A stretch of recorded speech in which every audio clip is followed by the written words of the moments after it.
नमस्कार, आप सबका स्वागत है। इस वीडियो लेक्चर में हम ज्योतिष के अर्गला सिद्धांत को विस्तार से समझेंगे। हम ये जानते हैं कि जब ग्रह किसी भाव में उपस्थित हुआ करते हैं तो वो दूसरे भावों और ग्रहों को भी प्रभावित करा करते हैं, उनको वो इन्फ्लुएंस करते हैं। और जब उनका ये प्रभाव दूसरे भावों पे पड़ता है तो वो दूसरे भावों के भी परिणाम दिया करते हैं। अपने स्वामित्व, अपनी लॉर्डशिप और अपने प्लेसमेंट के अलावा जो ग्रह होते हैं वो दूसरे भावों व ग्रहों को ग्रह दृष्टि, राशि दृष्टि और अर्गला से प्रभावित करते हैं और उनके परिणाम दिया करते हैं। अर्गला भारतीय ज्योतिष का एक बहुत महत्वपूर्ण सिद्धांत है जिसका विवरण हमें ज्योतिष के शास्त्रों में मिलता है। जब तक हम ज्योतिष के सारे सिद्धांत, सारे लॉज को अच्छी तरह से किसी कुंडली के अंदर यूटिलाइज नहीं कर लेते, उनको लगा नहीं लेते, तब तक हम सफलता के साथ उस कुंडली का फलित परिणाम देने में सक्षम नहीं हो पाते हैं। इसी वजह से इस कॉन्सेप्ट को समझना और यूटिलाइज करना बहुत जरूरी है। कम से कम ज्योतिष को जो लोग प्रोफेशनली प्रैक्टिस करते हैं उन लोगों को तो अर्गला के सिद्धांत का इस्तेमाल जरूर करना चाहिए। ये जो वीडियो लेक्चर यहाँ पे अभी मैंने पोस्ट करा है, ये वीडियो लेक्चर इस सीरीज का पहला पार्ट है। अगर आपको ये वीडियो लेसन अच्छा लगता है तो इस चैनल को सब्सक्राइब करिए, वीडियो को लाइक करिए और कमेंट करिए कि आपको ये वीडियो कैसा लगा। अपने विचारों को प्रस्तुत करिए। मैं इस सीरीज का जो सेकंड पार्ट है वो जल्द ही लगाने की पूरी कोशिश करूंगा। इस विषय पर, अर्गला के विषय पर अगर आपके कुछ कॉन्सेप्चुअल क्वेश्चंस हैं, जो भी कंटेंट इस वीडियो लेक्चर में कवर्ड है उसके बेसिस पर अगर आपके कुछ कॉन्सेप्चुअल क्वेश्चंस हैं, दिमाग में कुछ सवाल उठते हैं, कुछ कंफ्यूजन्स उठते हैं, तो उनको भी मैसेज करिए और अपने क्वेश्चंस को पोस्ट करिए। मैं उनके उत्तर जल्द ही देने की पूरी कोशिश करूंगा। हमारे ज्योतिष कोर्स में इस तरह के बहुत सारे वीडियो उपलब्ध हैं। अगर आप ढंग से, ऑर्गेनाइज तरीके से, कंटिन्यूअस गाइडेंस के साथ ज्योतिष को सीखना चाहते हैं तो आप हमारा ऑनलाइन ज्योतिष कोर्स ज्वाइन कर सकते हैं। उस कोर्स के जो डिटेल्स हैं, फीस के बारे में, ड्यूरेशन के बारे में, किस तरह से पढ़ाया जाता है, कैसे आप लोगों की क्वेश्चन के उत्तर दिए जाते हैं, एक्सेट्रा एक्सेट्रा, इनके लिए जो इंफॉर्मेशन आपको चाहिए उसके जो लिंक्स हैं, मेरी वेबसाइट के जो लिंक्स हैं वो मैंने डिस्क्रिप्शन सेक्शन में दे दिए हैं।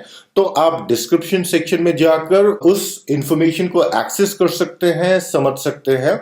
और अगर आपकी कुछ सवाल हैं कोर्स के बारे में तो निसंकोच मुझे कांटेक्ट कर सकते हैं। अगर आप ज्योतिष प्रोफेशनली सीखना चाहते हैं या फिर आपको प्रोफेशनल कंसल्टेशन चाहिए तो आप मुझे निसंकोच कांटेक्ट कर सकते हैं।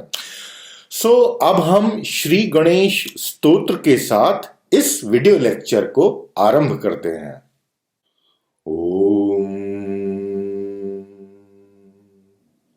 प्रणम्य शिरसा देवं गौरीपुत्रं विनायकं भक्तावासं स्मरे नित्यं आयु कामार्थसिद्धये प्रथमं वक्रतुण्डं च एकदन्तं द्वितीयकं तृतीयं कृष्णपिङ्गाक्षं गजवक्त्रं चतुर्थकं लम्बोदरं पंचमं च षष्ठं विकटमेव च सप्तमं विघ्नराजेन्द्रं धूम्रवर्णं तथाष्टकं नवमं बालचन्द्रं च दशमं तु विनायकम् एकादशं गणपतिं द्वादशं तु गजाननम्।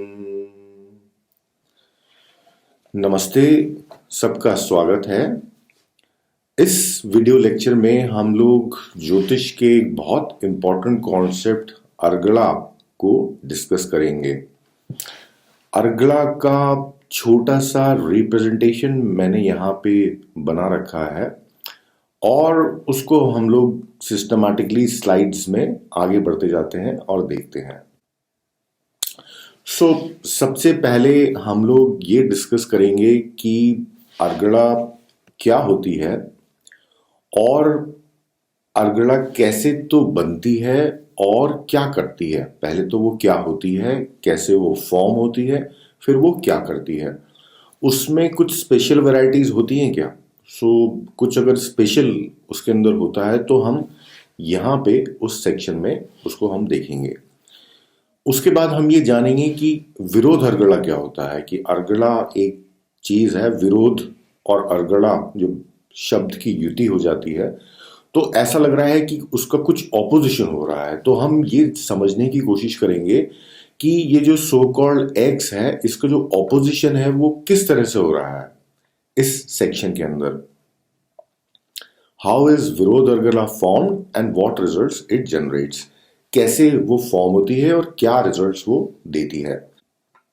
जैसे कि यहाँ पे पिक्चर में डिपिक्टेड है, अर्गड़ा का मतलब होता है एक बोल्ट। किसी जगह पे हमने बोल्ट लगा दिया और वो ऐसा बोल्ट जो कि किसी दरवाजे को बंद करने के लिए होता है। जैसे यहाँ पे ये जो दो, अगर हम किसी दरवाजे के वो माने कि दो सेक्शंस थे, अब दरवाजे को बंद कर दिया गया है और हॉरिजॉन्टली इसके ऊपर एक आयरन की शील्ड लगा दी है छोटी सी, जो यहाँ पे दिख रही है, और फिर उसको वहां पे ठोक दिया गया है। तो अब ये दरवाजा पक्का पूरी तरह से बंद हो गया है। ये अर्गड़ा का रिप्रेजेंटेशन होता है फिजिकल सेंस में।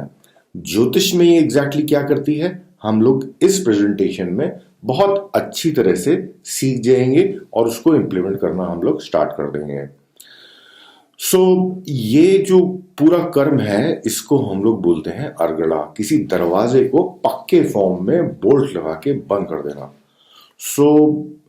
हम लोग देखेंगे कि विरोध अर्गड़ा कैसे काम करती है। अब उसके उपरांत हम देखेंगे कि भाई कौन ज्यादा हावी है, अर्गड़ा ज्यादा हावी है कि विरोध अर्गड़ा ज्यादा अच्छे से काम कर रही है। उसके बाद नेक्स्ट पार्ट में हम लोग एक पर्टिकुलर प्लैनेट कहाँ कहाँ किन किन भावों पर अर्गड़ा देता है, बोल्ट देता है, डिसाइसिव रिजल्ट्स देता है, उन चीजों को हम लोग अंडरस्टैंड करेंगे।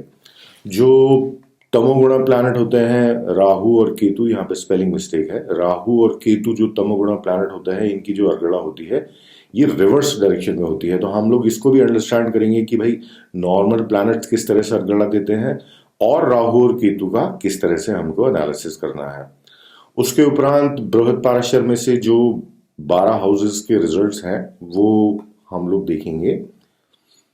क्वालिटी जज करेंगे कि भाई रिजल्ट्स शुभ ग्रहों से आ रहे हैं कि पाप ग्रहों से आ रहे हैं, क्रूर ग्रहों से आ रहे हैं, तो उसके हिसाब से उनके रिजल्ट्स होंगे। जैसे कि हम अभी तक एनालिसिस करते आए हैं, नेचुरल बेनिफिक्स और नेचुरल मेलेफिक्स का अपना अपना कैसा कंट्रीब्यूशन रहता है।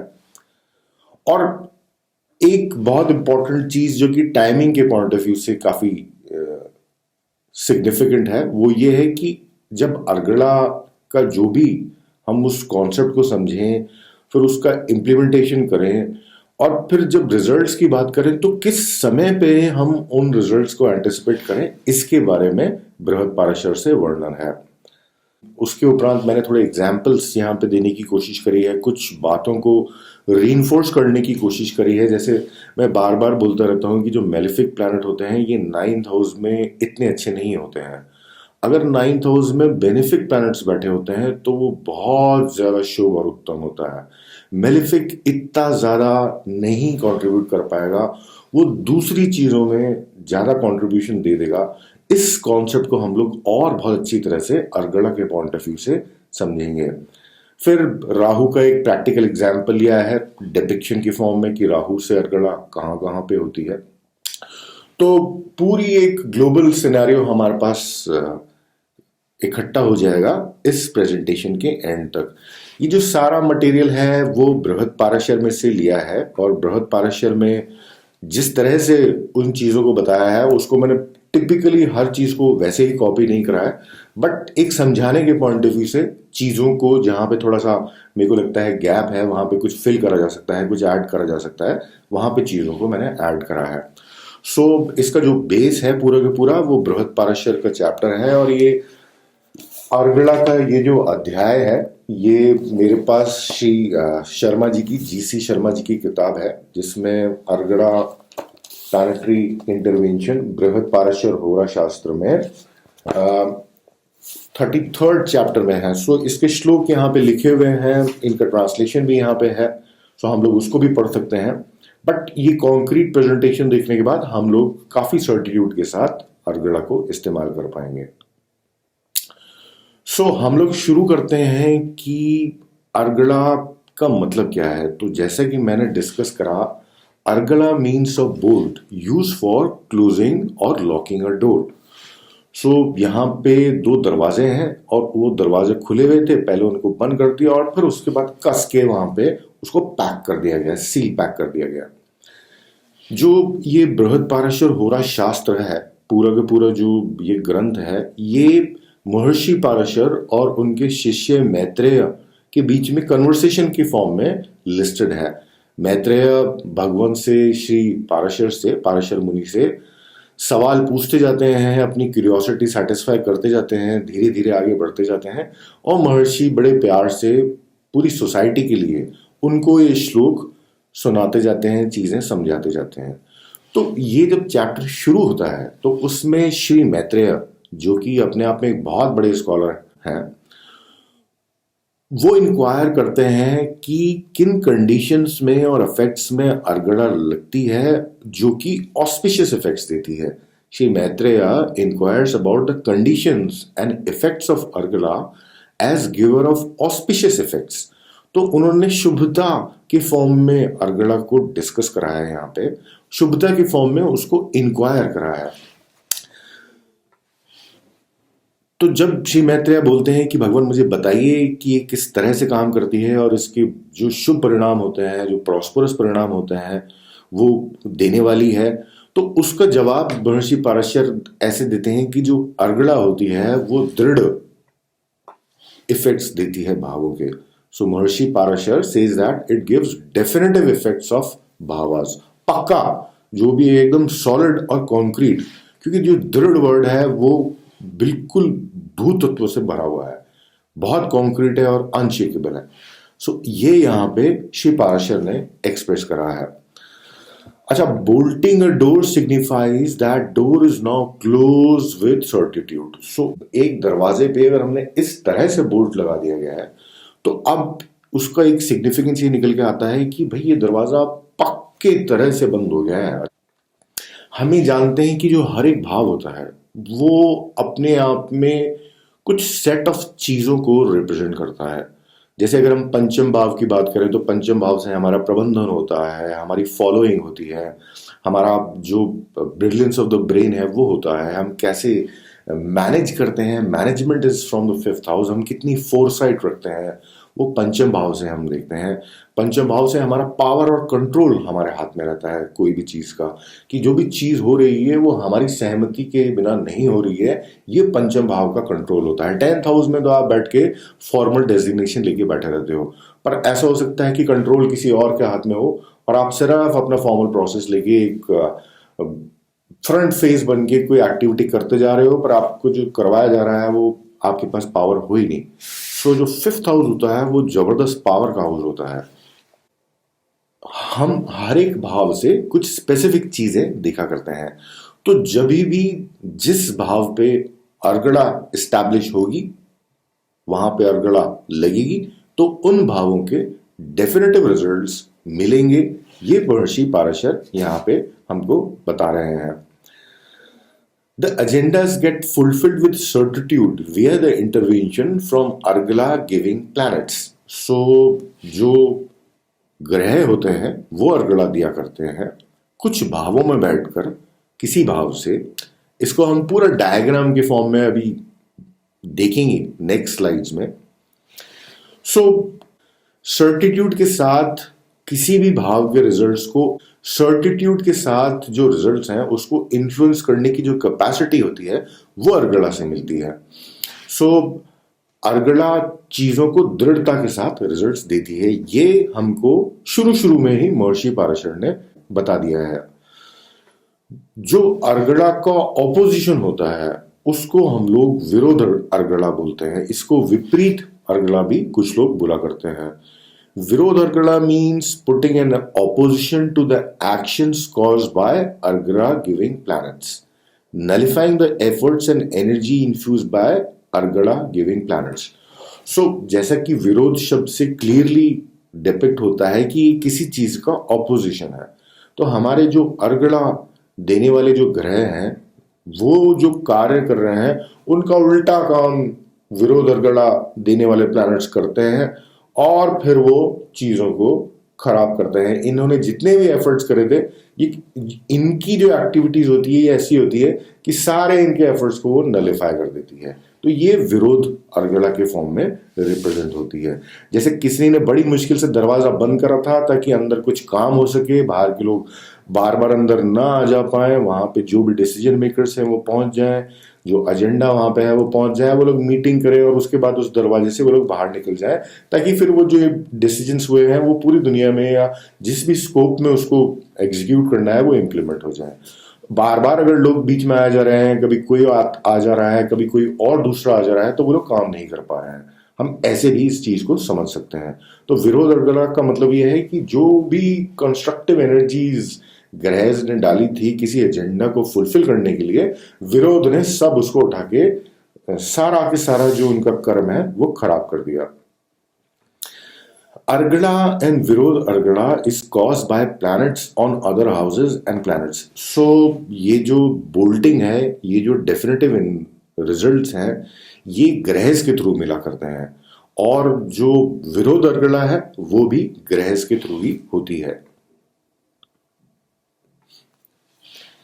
अच्छा, यहां पे मैंने एग्जाम्पल लिया है और ये यहाँ पे ये डिपिक्ट करा है कि जो हमारा लग्न है, जो हमारा एग्जिस्टेंस है, जो हमारा ये इंटरफेस है जिसके साथ हम आइडेंटिटी बनाकर, अपनी एक डिफरेंट आइडेंटिटी बनाकर इस भूतत्व में, इस माया लोक में दूसरों के साथ इंटरैक्ट करते हैं, बात करते हैं, एक जिंदगी जीते हैं, वो जो चीज होती है वो हमारा लग्न होता है। लग्न हमारी बॉडी होती है, लग्न हमारा अस्तित्व होता है। तो यहां पे ये डिपेंड करा है कि कौन कौन से भावों में अगर ग्रह होंगे तो वो लग्न पे अर्गड़ा देंगे, और कौन कौन से भावों में अगर ग्रह होंगे तो वो विरोध अर्गड़ा देंगे, ऑपोजिशन उसका क्रिएट करेंगे। श्लोक में लिखा है कि argala giving houses are those when planets are placed in second house, fourth house, 11th house and fifth house from other houses and planets. All four goals of dimensions of life are covered. ये मेरी तरफ से statement है, but यहां तक वो श्लोक खत्म हो जाता है कि जो अर्गड़ा है वो जो लग्न है उस पे जो अर्गड़ा होगी वो लग्न से दूसरे भाव में बैठे हुए प्लैनेट से होगी, जो लग्न से चौथे भाव में प्लैनेट्स हैं वहां से होगी, जो लग्न से 11th हाउस में प्लैनेट्स हैं वहां से होगी, और जो लग्न से 5th हाउस में प्लैनेट्स बैठे हैं वहां से होगी। विपरीत अर्गड़ा जो होगी वो इनके काउंटर हाउस से नॉर्मली हम लोग बड़ी आसानी से आइडेंटिफाई कर सकते हैं। सो जो विरोध अर्गड़ा होगी वो 12th हाउस से होगी, 10th हाउस से होगी, 3rd हाउस से होगी और 9th हाउस से होगी। इन सब हाउसेस के कॉरेस्पॉन्डिंग फॉर्म में 4th का ऑपोजिशन 10th में हो गया, 2 का ऑपोजिशन 12th में हो गया, 11th का ऑपोजिशन 3rd में हो गया, और जो 5th है उसका जो ऑपोजिशन है वो 9th में हो गया। और ये जो दो रिप्रेजेंटेशन है यहाँ पे, ये जो टेक्स्ट में लिखा है वो यही चीजों को यहाँ पे डिपिक्ट कराया गया है कि ARG जो मैंने लिखा हुआ है, ARG मीन्स अर्गड़ा ऑन लग्ना। If a planet is placed in the X house from the ascendant, then the ascendant will have argala from that house because of that planet. जो ग्रह हैं वो अर्गड़ा दिया करते हैं, वो अर्गड़ा तब दिया करते हैं जब वो किसी भी भाव से दूसरे भाव, चौथे भाव, 11th हाउस और 5th हाउस में मौजूद होते हैं। तो जब तक ग्रह वहां नहीं होंगे तब तक अर्गड़ा नहीं होगी, और उनके ऑपोजिशन के जो भाव हमने डिस्कस करे हैं वो यहाँ पे लिखे हैं। जैसे अर्गड़ा जो हमारे 4 आयन होते हैं, अर्गड़ा में वो चारों आयन कवर्ड हैं, और धर्म, अर्थ, काम और मोक्ष चारों ही तरह के भाव यहाँ पे इंक्लूडेड है। जैसे जो सेकंड हाउस से अर्गड़ा होती है, जो धन अर्गड़ा भी हम जिसको बोला करते हैं, वो जो होती है वो अर्थ की गोल को और जो हमारा आयन है उसको रिप्रेजेंट करती है। जो मोक्ष का आयन है वो फोर्थ हाउस से रिप्रेजेंट होता है। जो काम का आयन है वो यहाँ पे 11th हाउस से रिप्रेजेंट होता है। और जो धर्म का आयन है वो यहाँ पे 5th हाउस से रिप्रेजेंट होता है। तो चारों ही डायरेक्शंस में हमारे को अपनी जिंदगी में कर्म करने चाहिए, ये हमको वैदिक सिस्टम सिखाता है।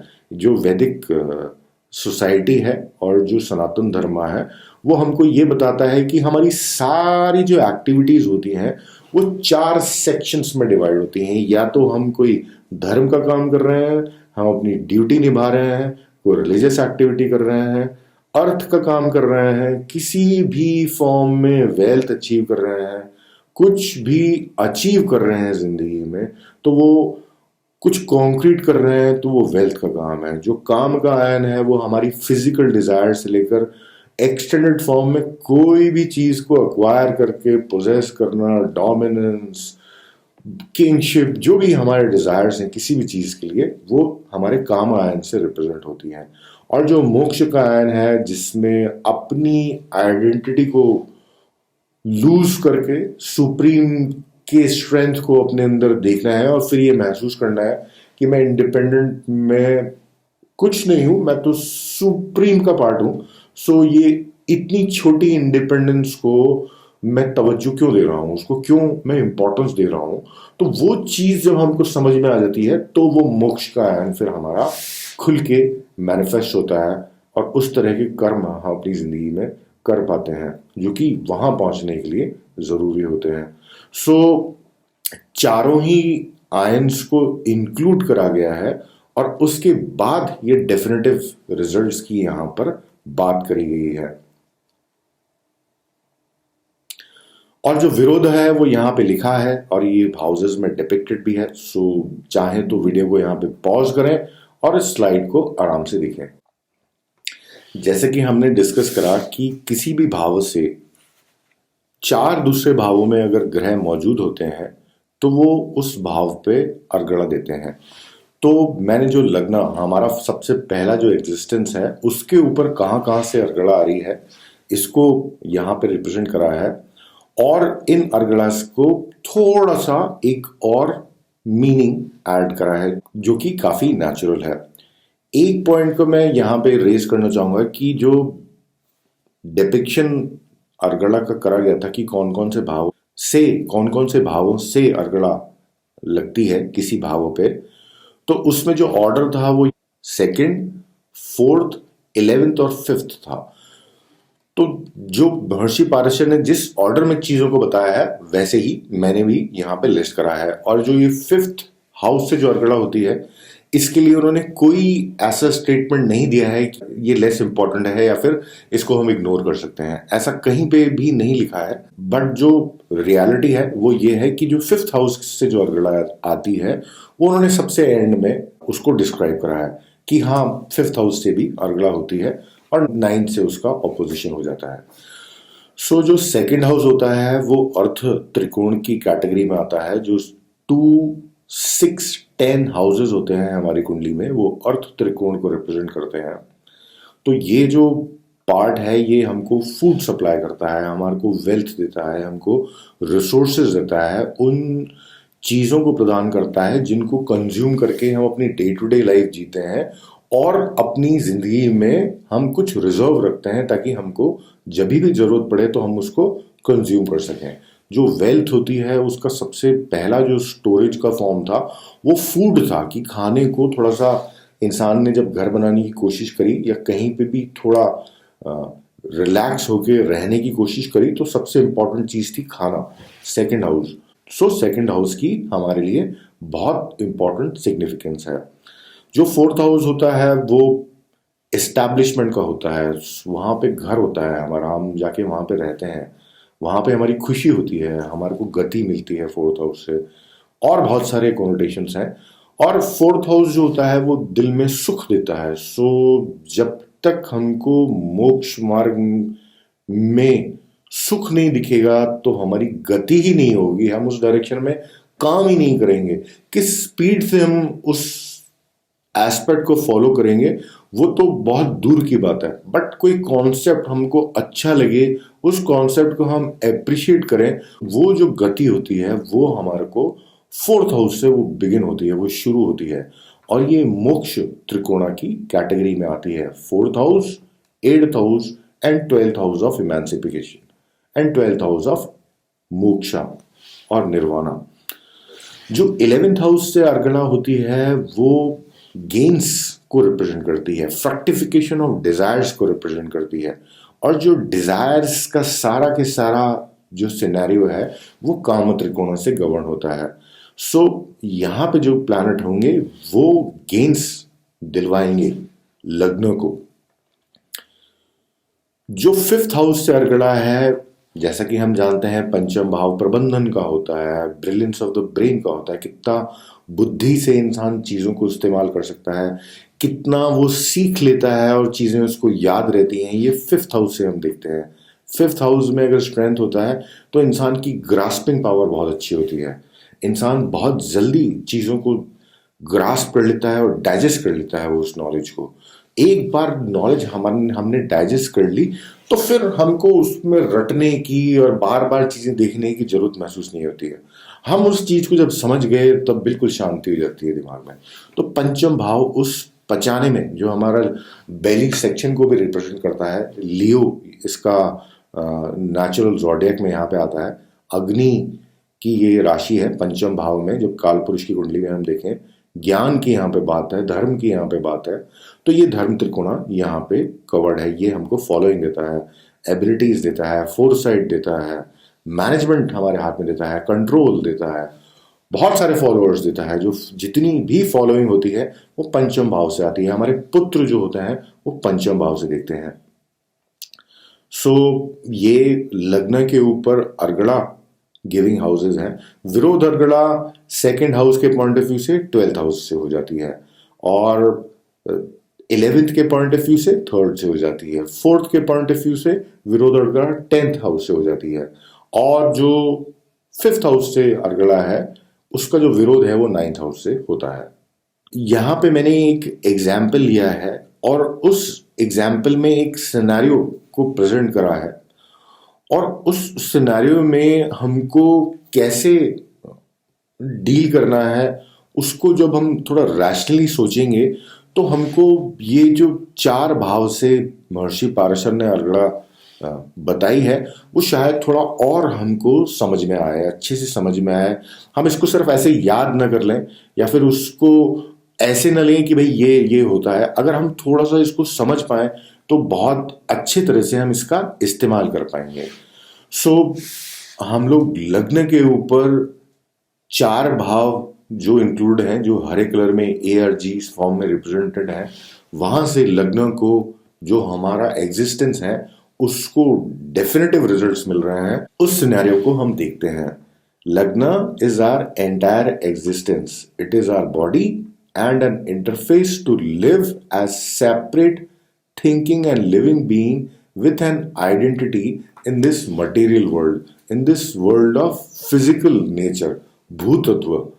सो लग्न हम जानते हैं हमारा सारा एग्जिस्टेंस है, हमारी बॉडी है, ये वो जरिया है जिसके थ्रू हम पूरी दुनिया से कांटेक्ट में आते हैं, मिलते हैं, बात करते हैं। बॉडी हमारी खत्म हो जाती है तो हमारा एग्जिस्टेंस खत्म हो जाता है, और जब हमारी अलग बॉडी होती है हम अपने आप को दूसरों से अलग फिजिकली महसूस करते हैं। जब हमको दर्द हो रहा होता है तो किसी को नहीं पता होता है कि हमको कितनी इंटेंसिटी से हमको दर्द हो रहा है। दूसरे इस तरफ एंटिसिपेट कर सकते हैं, बट जो लेवल से हमको दर्द हो रहा हो, फिजिकल पेन हो या कोई और मेंटल पेन हो, उसकी इंटेंसिटी सामने वाला नहीं अच्छी तरह से समझ सकता। तो हम एक इंडिपेंडेंट फॉर्म में इस दुनिया में इस्टेब्लिश्ड है। सो जो सेपरेट थिंकिंग और लिविंग बीइंग की जो हमारी सिचुएशन है एक अपनी आइडेंटिटी के साथ कि भाई मेरा ये नाम है, मैं ये करता हूँ, मैं वहां पे रहता हूँ, मेरे पास ये है, ये लोग मेरा खानदान है। जो भी हम अपनी आइडेंटिटी के साथ अपने आप को लोगों से पृथक करके एक अपनी इमेज बनाते हैं, वो जो सारी की सारी चीजें हैं वो हमको अपनी इंडिपेंडेंट एग्जिस्टेंस से मिलती है। इंडिपेंडेंट एग्जिस्टेंस का इन सारी चीजों के साथ एक एसोसिएशन है। हम ये माने कि भाई जो लग्ना हमारी बॉडी है वो अभी खराब है, वो इल है, उसकी तबीयत खराब हो रखी है, और जो हम हैं वो ऐसी सिचुएशन में है कि हम अपने नॉर्मल काम नहीं कर पा रहे हैं। मैंने यहाँ पे एक एग्जाम्पल लिया है। उस एग्जाम्पल में एक सिचुएशन है कि let's say an adult person is ill and his body is not capable to do normal things, और लग्ना इज इन प्रॉब्लम। हम एक नॉर्मल इंसान की बात कर रहे हैं जो कि अपनी जिंदगी में एडल्ट है, कुछ काम करता है, उसकी एक फैमिली है, वो कहीं जीता है, या तो वो जॉब करता है, बिजनेस करता है, सरकार में काम करता है, जो भी है वो एक इंडिपेंडेंट इंसान है, एडल्ट आदमी है। अगर वो एकदम से बीमार पड़ जाता है तो उसको वो बीमार हो गया। सो अब जब वो बीमार हो जाता है तो उसकी जो फिजिकल बॉडी है वो उस समय काम नहीं कर सकती, तो उसको रेस्ट की जरूरत है। तो जो भी है वो लगना उस समय प्रॉब्लम में है। और अगर हम चाहते हैं now if we want to heal this person and want him to resume his life and worldly responsibilities, second handle his present worldly jobs while he is ill, to maintain who he is, then this native needs definite contribution from some houses via planets. हम लोग यही बात बोल रहे हैं कि भाई जो ये हमारे जातक हैं इनकी तबीयत बड़ी खराब है, और अभी ये अपनी फिजिकल बॉडी, ये अपनी बॉडी से हिलडुल भी नहीं सकते, रादर इनको बहुत तकलीफ है, बहुत दर्द है, बहुत परेशान है ये, तो लगना अभी तकलीफ में है। अगर हम इनको तंदुरुस्त करना चाहते हैं, हम इनको हील करना चाहते हैं, इनकी बॉडी को अगर हम वापस से रिस्ट पुष्ट करके वापस इस्टेब्लिश करना चाहते हैं कि भाई ये अपनी ज़िंदगी वापस से जीना शुरू करें, उसी ऑरा में ये वापस आएँ जिस ऑरा में ये थे, और अपनी दुनिया की वर्ल्डली जितनी भी रिस्पॉन्सिबिलिटीज़ हैं उनको निभाते रहें। दूसरा, ये अपने जो इनके सांसारिक बड़े बड़े इंपॉर्टेंट काम है वो अपनी बीमारी में भी अगर ये करते रहें तो इनका जो अस्तित्व है वर्ल्ड के पॉइंट ऑफ व्यू से वो बड़ा अच्छा मेंटेन रहेगा। लोगों को बहुत ज़्यादा फर्क नहीं पड़ता है कि आप बहुत तबीयत खराब है आपकी और आप बहुत परेशानी में हो। उन लोगों के अगर काम होते रहेंगे और सिस्टम आराम से चलता रहेगा तो 95% ऑफ द लोग हैप्पी रहते हैं। कुछ जो आदमी के बहुत क्लोज होते हैं या फिर इंसान की या तो वैसी इमेज हो, उसने ऐसे कर्म करे हों कि आवाम उसको बहुत प्यार करता हो, तो एक अलग बात है। बट नॉर्मली सर्कमस्टांसेस में अगर लोगों का काम चलता रहता है तो वो इंसान है, उसके ऊपर कोई आंच नहीं आती। अगर हम चाहते हैं कि अपनी वर्ल्ड की जो भी रिस्पॉन्सिबिलिटीज़ हैं, चाहे वो प्रोफेशनल हो, चाहे वो इनकी फैमिली की रिस्पॉन्सिबिलिटीज़ हों, चाहे और दूसरा कुछ और कर्म करते हों, वो होती रहे हैं। कब होती रहे? जब ये बीमार हैं। हम सारी सिचुएशन ये देख रहे हैं कि लगना अभी प्रॉब्लम में है, बॉडी अभी बीमार है। अगर इनके जो ये रिस्पॉन्सिबिलिटीज हैं अगर वो भी निभती रहेंगी तो इनके दोनों एग्जिस्टेंस, जो लगना है इनकी बॉडी, एक तो सबसे बड़ी बात है कि हम उनको हील करना चाहते हैं, उनको तंदुरुस्त करना चाहते हैं। दूसरा, इनका जो एग्जिस्टेंस है, जो इनका एक इंडिपेंडेंट आइडेंटिटी है, जो कि बाकी अलग अलग फॉर्म्स में दूसरे लगना से भी रिप्रेजेंट होता है, बट जो बेसिक जो हमारा एग्जिस्टेंस है वो अगर इनका बना रहे कि भाई इनके कामकाज सही चलते रहे और सारी चीज़ें इनके पीछे से जो भी ये इंपॉर्टेंट करते रहे वो होती रहे, तो फिर इस इंसान का जो अस्तित्व है वो हमने सॉलिड अभी प्रोटेक्ट करके रखा हुआ है। इन चीज़ों को अगर किसी एक जातक को अचीव करना है अपनी जिंदगी में तो उसके पास ये 4 भाव निकल के आते हैं जो कि उसको ये एबिलिटी देते हैं कि वो ये चीजें हासिल कर सके। सबसे पहले जो सेकंड हाउस होता है हमारे धन का, वित्त का, कोष का भाव होता है। ये जो आदमी है अगर इसको ठीक होना है तो सबसे पहली बात है इसके पास धन होना चाहिए, रिसोर्सेज होने चाहिए। He should have money and resources to pay for his treatment, food, care and medication. Plus dependents, जो भी इसके डिपेंडेंट हैं, जो लोग इस पे आश्रित हैं, उन लोगों का भी सब कुछ ढंग से चलता रहे, वो इस इंसान की सबसे बड़ी रिस्पॉन्सिबिलिटी होती है। सबसे पहली बात तो खुद को ठीक करवा ले, और दूसरे जो हमारे पे आश्रित हैं उनका सब कुछ ठीक चलता रहे। ये लग्न की सबसे पहली रिस्पॉन्सिबिलिटी जो होती है, ये सेकेंड हाउस के इंटरवेंशन से पूरी होती है। या तो ऐसा हो कि ये जातक के पास धन हो, या फिर कोई ग्रुप हो, कोई फैमिली हो, कोई कम्युनिटी हो, वो इसको पूरा एक ढंग से इसको एक आशीर्वाद दे, इसका पूरा ध्यान रखे, इसको एक शेल्टर दे। और a group of people should want to take care of him, acting like a family, community, second house of earth trikona. So पहली चीज, हमारे पास रिसोर्सेज होंगे तो हम वो सारी चीजों को फाइनेंस कर सकते हैं जो कि हमारे को चाहिए। अभी सारी दवाइयां फाइनेंस कर सकते हैं, सारा ट्रीटमेंट फाइनेंस कर सकते हैं, सारी दूसरी रिस्पॉन्सिबिलिटीज को निभा सकते हैं। या तो हम फाइनेंस करने के हालत में नहीं हो तो कोई संस्था हो, कुछ सरकार हो, कोई फैमिली हो, कोई कम्युनिटी हो जो कि हमको उस तरह से हमारे को एक शरण में ले और हमारा इलाज करवाए, हमारे को ये सारी चीजें प्रोवाइड करवाए। दूसरा, जब इंसान बीमार होता है, इंसान की तबीयत खराब होती है, जब लगना प्रॉब्लम में होता है और उससे वो काम नहीं हो पा रहा है फिजिकली भी जो वो करना चाह रहा है, तो उसको कंफर्ट की जरूरत होती है, उसको रेस्ट करने की जरूरत होती है, उसको एक शेल्टर चाहिए होता है, एक मकान, एक घर चाहिए होता है, या ऐसी एक छत चाहिए होती है जहां पे वो शांति से उस समय बैठ सके। अब बहुत बीमार आदमी को बार बार इधर से उधर लेके जाना पड़ रहा है, उसको खुद बोला जा रहा है कि आपको चलना पड़ेगा, अभी हमारे पास और कोई मीन्स नहीं है, तो उसकी जो इंजरीज हैं या और भी किसी तरह से जो वो बीमार है वो और ज़्यादा बढ़ सकती है। वो बारिश में अगर भीग जाए तो वो और ज़्यादा तबीयत उसकी और ज़्यादा खराब हो सकती है। तो फोर्थ हाउस हमारे को बहुत ज़रूरी हो जाता है इस समय बीमारी से बाहर निकालने के लिए।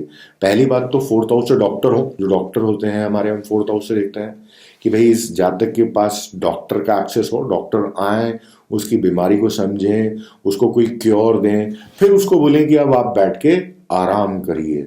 सो जो he should have rest, shelter, access to doctors and some basic comforts to heal and recover from illness. तो जो चतुर्थ भाव की चीजें होती हैं वो हमारे को ये सब चीजें प्रदान करती हैं, हमारे को चिकित्सक प्रदान करती हैं। हमारा जो डॉक्टर है वो फोर्थ हाउस से होता है, हमारे कंफर्ट, हमारा हाउस, हमारी जो मदर है वो भी फोर्थ हाउस से होती है।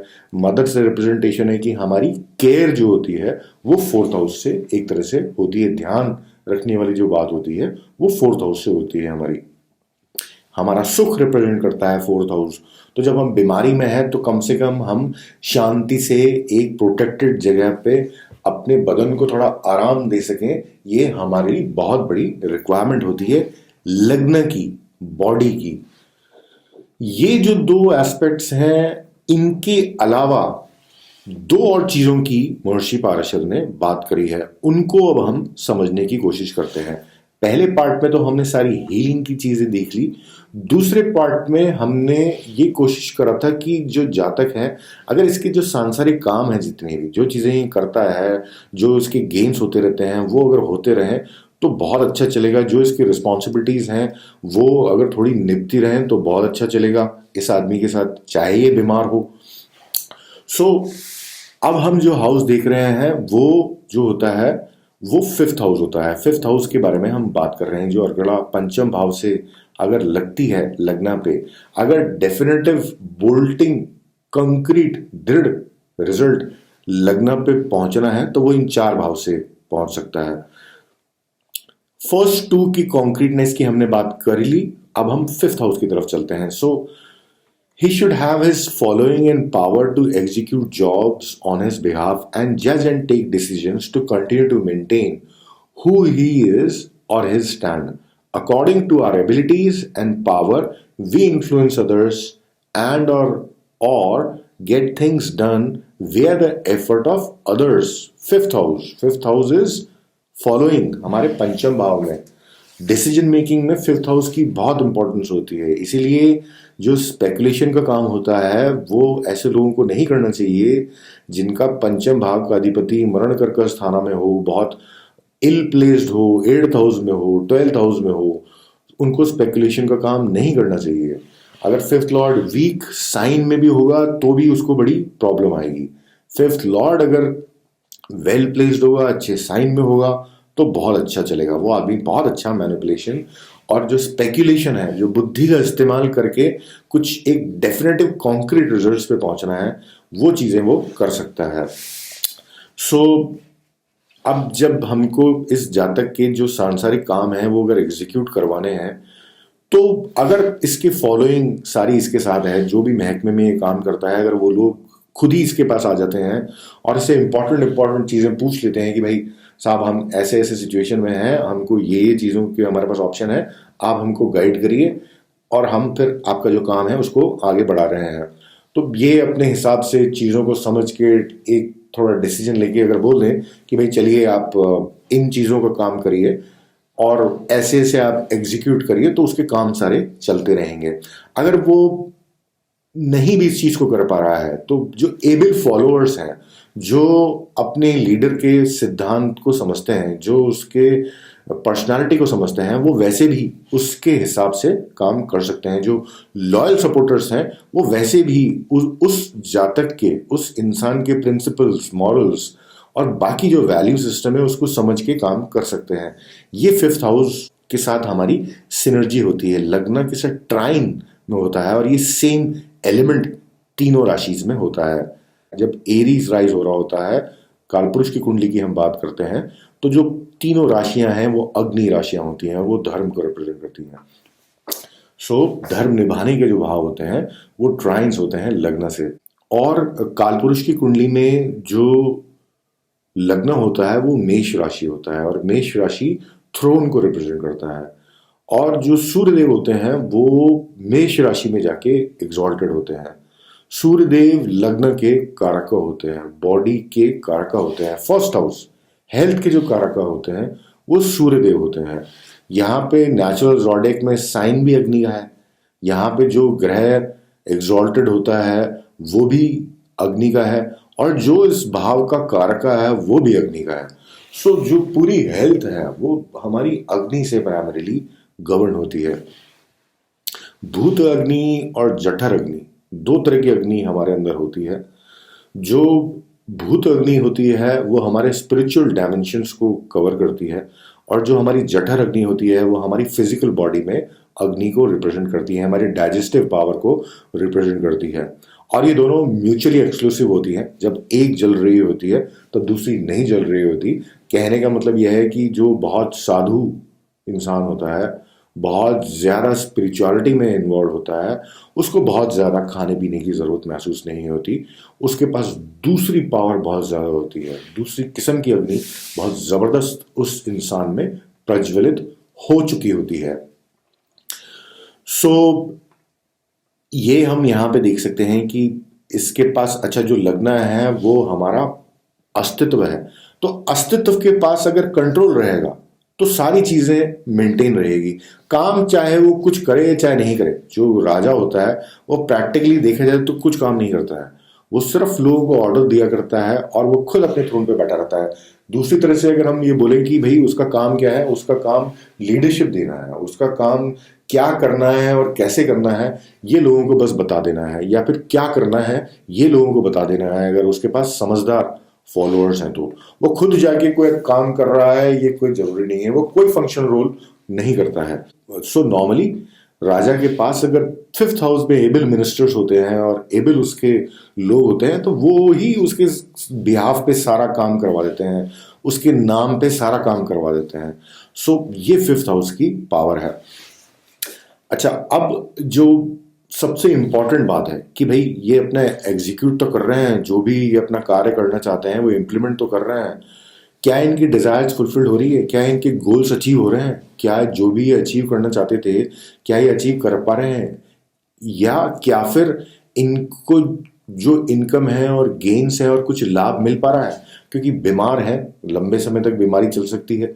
कुछ धन अगर अर्जित होता रहेगा, कुछ लाभ मिलता रहेगा तो लग्न के लिए भला होगा, लग्न का फायदा होगा। लग्न बाकी जो हमारे पर डिपेंडेंट है उनको फाइनेंस कर सकता है। लग्न अगर बहुत लंबी बीमारी है तो उसको अपने वित्त में थोड़ा पैसा जमा कर सकता है जो कि खर्च हो रहा है बीमारी के ऊपर।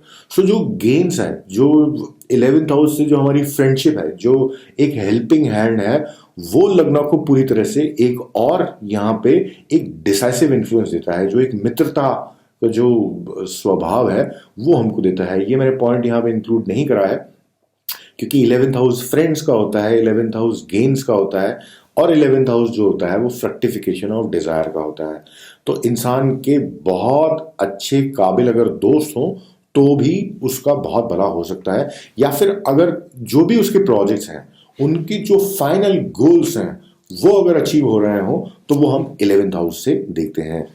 सो he should have constant gains to finance his dependents and his own long treatment, or he should have his goals achieved whatever they are। जैसे कोई पॉलिटिशियन है, वो अगर बीमार है और वो कुछ मंसूबों के लिए लड़ रहा है या फिर वो कुछ सिद्धांतों की बात कर रहा है, तो वो जिन चीज़ों के ऊपर कर्म कर रहा है वो उसके गोल्स फुलफिल हो रहे हैं, तो वो आदमी बीमारी में भी बना हुआ है, वो बीमारी में भी अपना जो कामकाज है, जो उसका एक्टिव पार्ट ऑफ लाइफ है, वो अचीव होती जा रही है उसकी।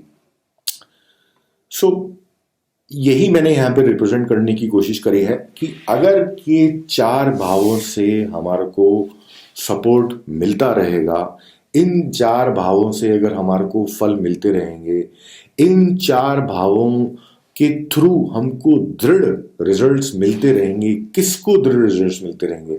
हमको, लग्न को अगर दृढ़ रिजल्ट्स मिलते रहेंगे तो हम इस पैथेटिक सिचुएशन से, बीमारी की सिचुएशन से बाहर निकल के आ सकते हैं और हमारे एग्जिस्टेंस को बहुत उत्तम बना सकते हैं। सो 2nd house, 4th house, 5th house and 11th house अगर कंट्रीब्यूट करें लग्न के लिए तो कोई आदमी फिर उस समय राजा भी बना रह सकता है। अगर राजा बीमार है तो बहुत लंबे समय तक इस तरह से कामकाज चल सकता है कि राजा सारा कर इकट्ठा करता जा रहा है और सारा उसकी जो गोल्स हैं, वो प्रोजेक्ट्स हैं, वो पूरे होते जा रहे हैं, वित्तीय और कोष में धन आता जा रहा है, जो जितने भी डिपेंडेंट्स हैं, जितनी भी ऑर्गेनाइजेशंस हैं जो कि उसके ऊपर और सरकार के ऊपर डिपेंड करती हैं, उन सब का फाइनेंस हो सके, उन सब का कार्य चल सके, राजा की खुद की वेलबींग अच्छी हो रही है, राजा की पूरी हेल्थ का ध्यान रखा जा रहा है, राजा के जो फॉलोअर्स हैं वो बहुत अच्छी तरह से काम कर रहे हैं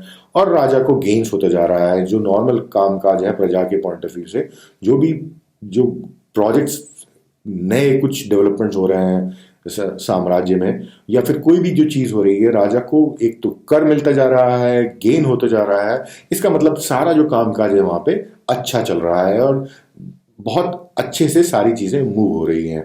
राजा की अपनी खुद की इच्छाएं भी पूरी होती जा रही हैं, तो वो इस बीमारी की सिचुएशन में भी वो राजा बना रह सकता है बहुत लंबे समय तक और अपना खुद का और बाकी लोगों का भला कर सकता है। सबसे पहले लग्न के लिए दृढ़ रिजल्ट मिलेगा कि राजा की हेल्थ अच्छी होगी और वो वापस से एक्टिवली पार्टिसिपेट कर पाएगा। दूसरा, जब वो बीमार है तभी भी उसकी सारी जितनी भी दुनिया की रिस्पॉन्सिबिलिटीज हैं और जो उस पर डिपेंडेंट्स हैं उनके लिए जो उसके कर्म बनते हैं, उसके लिए जो उनका दायित्व बनता है, वो चीज़ें पूरी होती जा रही हैं। वो अपने काम भी निभा पा रहा है और वो बहुत जल्दी ठीक होने की तरफ भी आगे बढ़ रहा है। If all this is happening, if all 4 things are happening from Argala giving houses, in spite of his illness, the native can even rule, continue to be a king. All 4 things are necessary for the Lagna. This is Argala, the bolting, decisive influence that gives concrete results. इस point को थोड़ा सोचें क्योंकि ये example के form में मैंने represent करा है और इन 4 भावों की सिग्निफिकेंस हमारे खुद के लिए हम देखें तो हमको चीजें और अच्छे से समझ में आएंगी। इस स्लाइड में हम ये देख रहे हैं कि कोई ग्रह जब किसी भाव में मौजूद होता है तो वो किन किन भावों पे अर्गड़ा देता है। अभी तक हमने लग्न के ऊपर किन किन भावों से अर्गड़ा आएगी, जब प्लैनेट्स उन भावों में मौजूद होंगे तब लग्न पे अर्गड़ा आएगी, ये देखा था। अब हम एक एग्जाम्पल देते हैं कि जो वीनस है, शुक्राचार्य वीनस हैं, ये 4th भाव में यहाँ पर बैठे हुए हैं, दिग्बली होकर बैठे हुए हैं, तो ये कौन कौन से हाउसेस में अर्गड़ा देंगे। तो वीनस जो थर्ड हाउस से सेकंड हाउस में है इसलिए अर्गड़ा देंगे। और इस अर्गड़ा को धन अर्गड़ा भी कहा जाता है। बृहत्पाराशर में ऐसा बिल्कुल नहीं लिखा है, ये धन सुख लाभ प्रबंधन ऐसा कुछ भी नहीं लिखा है, ना ही चार आयन के बारे में बात करी है। बट वो एक डिस्कवरी थी जब मैं इसको एनालाइज कर रहा था, और चारों ही चीजें हमारी जिंदगी में जरूरी हैं, इसीलिए चारों जगह से अर्गड़ा आना का जो लॉजिक है वो बड़ा रैशनल लगता है। सो जो सेकंड हाउस की जो अर्गड़ा होती है इसको धन अर्गड़ा भी कहते हैं।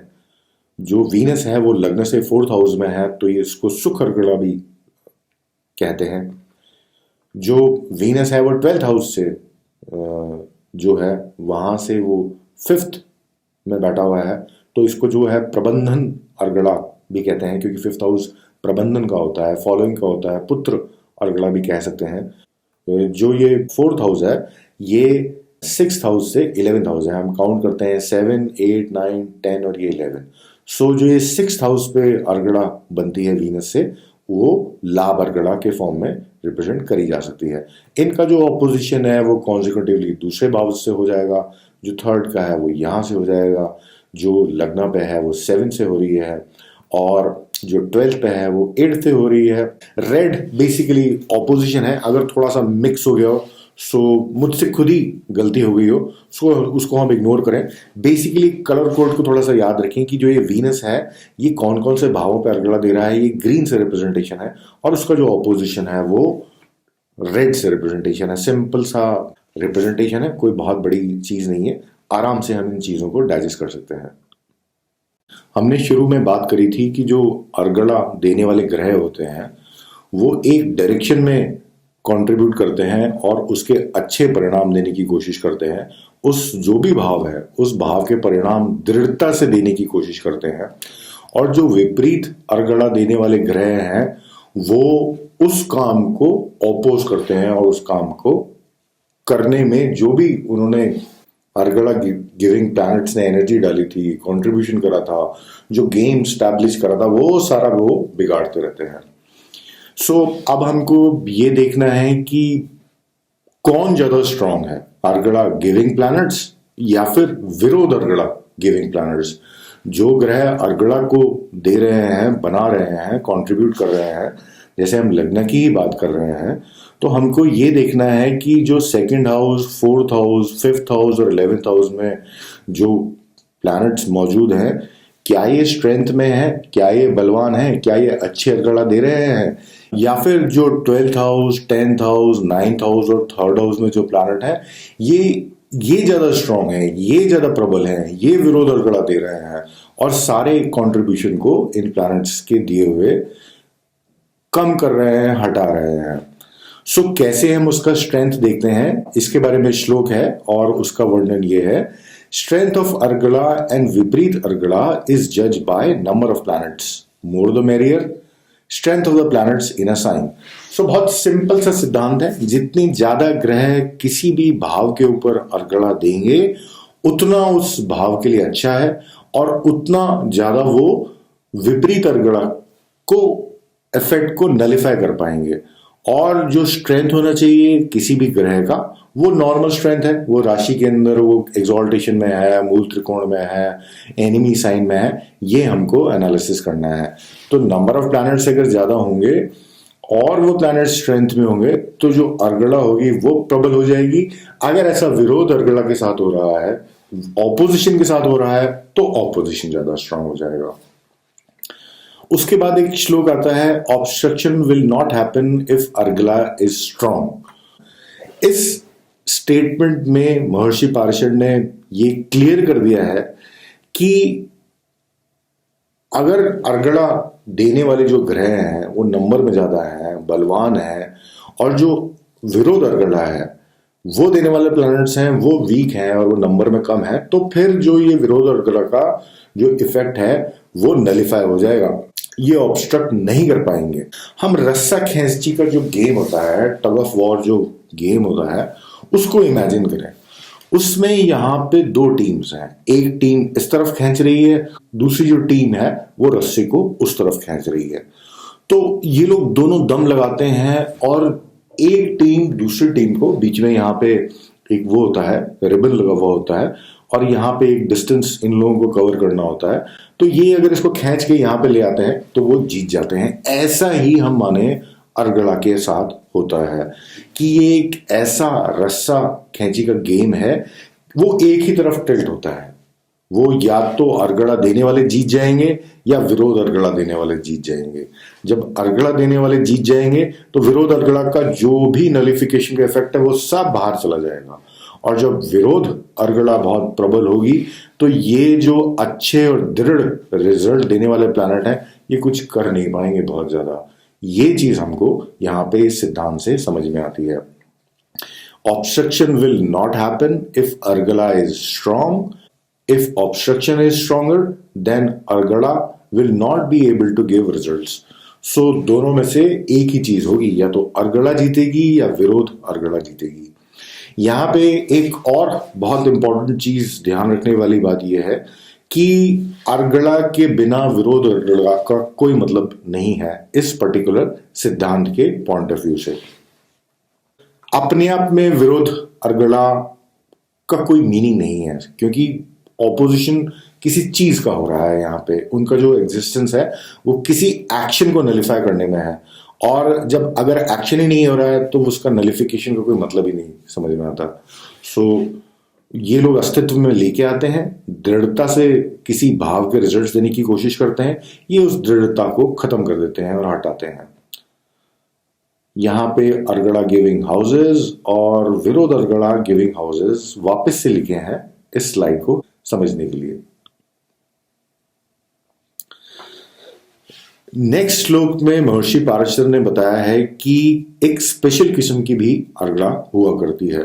वो अर्गड़ा तब बनती है if there are 3 or more malefic papa grahes in third house, then virodh argada will act like an argada, and results of the house and planets are obtained without any obstruction, no opposition to this argada। तृतीय भाव में किसी भी भाव से, यहां पे मैंने रिप्रेजेंट करा है लग्न से जो थर्ड हाउस है, अगर यहां पे 3 क्रूर ग्रह, 3 मेलेफिक, नेचुरल मेलेफिक प्लैनेट्स यहां पे अगर बैठे होंगे तो वो विरोध अर्गड़ा का काम नहीं करेंगे, वो अर्गड़ा का काम करेंगे। This is an exception.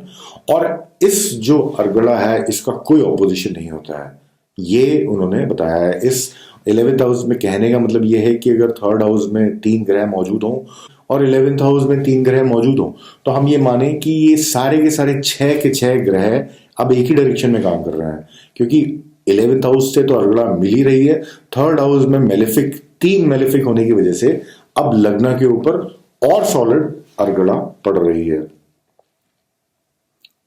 और इस अर्गड़ा का कोई ऑपोजिशन नहीं होता है। राहु और केतु तमोगुण ग्रह के बारे में उन्होंने ये बताया है कि इनके रिट्रोग्रेड मोशन की वजह से इनका जो अर्गड़ा होती है वो उल्टी होती है, रिवर्स ऑर्डर में होती हैं, और जो विरोध अर्गड़ा होती हैं वो भी रिवर्स ऑर्डर में होती हैं। तो जो नॉर्मल ग्रह का जिस तरह से रिप्रेजेंटेशन होता है, जिन जिन भावों में वो अर्गड़ा देगा या विरोध अर्गड़ा देगा, उसका बिल्कुल ऑपोजिट काम राहु और केतु करते हैं। सो यहां पे हम कंक्लूड कर सकते हैं कि जो रेट्रोग्रेड प्लैनेट होते हैं इनकी जो अर्गड़ा है हम उल्टे डायरेक्शन में देखें। उसके उपरांत जो श्लोक हैं उनमें से जो मीनिंग है वो यहां पे लिखा हुआ है। अर्गड़ा caused by 1 planet will yield limited effects.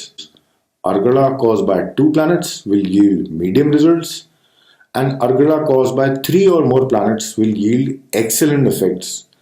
The results of Argala should be earned out. इसको मैं बाद में लेता हूँ। सो यहाँ पे सिद्धांत में महर्षि ने यही एक्सप्रेस करा है कि अर्गड़ा अगर किसी भाव को अगर एक ग्रह से अर्गड़ा मिल रही हो तो उसका बड़ा लिमिटेड सा रिजल्ट हमें एंटिसिपेट करें। अगर 2 से मिल रही हो तो मीडियम उसका इफेक्ट हम माने, और अगर 3 या 3 से ज्यादा ग्रह से मिल रही हो तो फिर हम उसका अच्छा प्रबल परिणाम माने, अर्गड़ा के पॉइंट ऑफ व्यू से, दृढ़ता के साथ रिजल्ट देने के पॉइंट ऑफ व्यू से। और फिर एक नेक्स्ट श्लोक में वो ये बताते हैं कि कब इनका जो है हम एंटिसिपेट करें टाइम, कि कब ये रिजल्ट्स मिलेगा। तो वो उसके बारे में बताया है कि या तो उस ग्रह की दशा अंतर्दशा हो या फिर जो साइन की दशाज होती हैं, जो राशि दशाज होती हैं, वो उसकी दशा या अंतर उस राशि की उस समय चल रही हो, तब जाके उसका रिजल्ट हम एंटिसिपेट कर सकते हैं।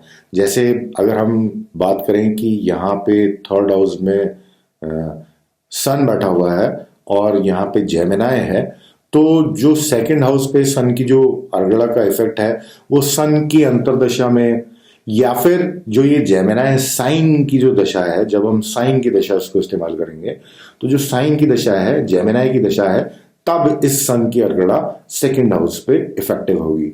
नेक्स्ट पार्ट में महर्षि ने प्लैनेट्स शुभ तत्व और पाप तत्व के हिसाब से उनकी अर्गड़ास को शुभ और पाप अर्गड़ा बोला है। जो नेचुरल बेनिफिट्स होते हैं उनकी तरफ से जो अर्गड़ा मिलती है, जो डिसाइसिव कॉन्क्रीट रिजल्ट्स मिलते हैं, वो अच्छे होते हैं। हम जानते हैं कि जो नेचुरल बेनिफिक प्लैनेट्स होते हैं वो दोनों गुरु वीनस होते हैं, जुपिटर होते हैं, अनइन्फ्लिक्टेड मरकरी होता है, और पक्ष बल में जब चंद्रमा होता है तब वो बेनिफिक कंसिडर करा जाता है। बाकी सारे जो ग्रह होते हैं वो मेलिफिक और क्रूर कैटेगरी में आते हैं। सन के साथ हम जब डील करें तो उसको ये माने कि सन सत्व गुण प्लैनेट है, नेचुरली क्रूर प्लैनेट है। सो अर्गड़ा caused by a natural benefic is called Shubh Argada. It confers various kinds of happiness and gives good prosperous results. Argada called by natural malefics is called Pap Argada. It confers moderate happiness and mediocre good results. So जो शुभ अर्गड़ा है, जो benefic planets की तरफ से मिलती है, उससे हम अच्छे परिणाम हमेशा एंटिसिपेट करें। जो पाप ग्रह होते हैं उनका जो बर्ताव करने का तरीका होता है वो क्रूरता का भरा होता है, वो अग्रेशन होता है, पेंसिव होता है, सौरो दे सकते हैं, अग्रेशन कर सकते हैं, चीट कर सकते हैं, शॉक दे सकते हैं। सो ये जो सारी चीजें हैं ये पाप अर्गड़ा के फॉर्म में रिप्रेजेंट होती हैं उनके नैसर्गिक मेकअप के पॉइंट ऑफ व्यू से। सो इन चीजों का जब इन्वॉल्वमेंट हो जाता है तो हम ये माने कि मीडियोकर हैप्पीनेस उसमें मिलेगी। अगर मिक्स प्लैनेट हो तो फिर मिक्स रिजल्ट्स को ड्रॉ करें, ऐसा महर्षि पाराशर ने बताया है। फाइनली जो शुभ अर्गड़ा होती है, जो बेनिफिक ग्रह की तरफ से अर्गड़ा प्रोवाइड होती है, वो बहुत अच्छी अर्गड़ा होती है as compare to malefic planets की अर्गड़ा से। अच्छा, महर्षि ने शुरू शुरू में हमको ये बताया था कि जो अर्गड़ा होती है उससे किसी भाव का रिजल्ट जो है वो दृढ़ता के साथ आता है। तो अगर भाव ऐसा हो जो कि हमारे लिए शुभ हो, लगने के लिए बहुत अच्छा हो, तो बहुत उत्तम बात है। अगर किसी ऐसे भाव की दृढ़ता के साथ रिजल्ट्स मिलते जा रहे हो जो कि हमारे लिए अच्छा नहीं हो, हमारे को चिंता परेशानियां देता हो, हमारे को बीमारियां देता हो, हमारे लिए झगड़े झंझट क्रिएट करता हो, हमारा नुकसान करता हो, हमारे को फेलियर देता हो, सो ऐसे भाव जो होते हैं, जो नेगेटिव भाव हैं, उनके ऊपर अर्गड़ा होना अच्छा नहीं है। तो क्वाड्रेंट्स और ट्राइन के भाव पे अगर अर्गड़ा होगी तो ये उत्तम रहेगा। और जो इनऑस्पिशियस हाउसेज होते हैं, 6th हाउस की हमने बात करी, 8th हाउस की हमने बात करी, 12th हाउस की बात करी, सारे झगड़े झंझट, एंग्जाइटी, लॉसेस के पॉइंट ऑफ व्यू से हमने इनको डिस्कस करा। तो यहां पे अगर अर्गड़ा होगी तो इन हाउसेज के जो रिजल्ट्स हैं वो पक्के पक्के मिलने स्टार्ट हो जाएंगे। तो एंग्जाइटी के रिजल्ट्स पक्के फॉर्म में मिलेंगे तो ये हमारे लिए अच्छी बात नहीं है। एनिमिटी के रिजल्ट्स और पक्के हो जाएंगे तो ये हमारे लिए अच्छी बात नहीं है। सो इन चीजों को हमको ध्यान रखना है। Argada on auspicious houses, quadrant, trimes, or important lagna bring prosperity. Its quality and quantity is more via natural benefics और शुभ ग्रह। अच्छे भावों पे, quadrants, trimes पे, इन पे अगर शुभ ग्रहों की अर्गड़ा होगी तो ये अति उत्तम है। Argada on inauspicious houses 6th, 8th, 12 bring results from these houses. As their agendas are not desirable, so those aspects will be activated, unfortunately. Shubh Argada will nullify some bad results from these houses. Pap Argada will not be able to reduce the bad results from these houses.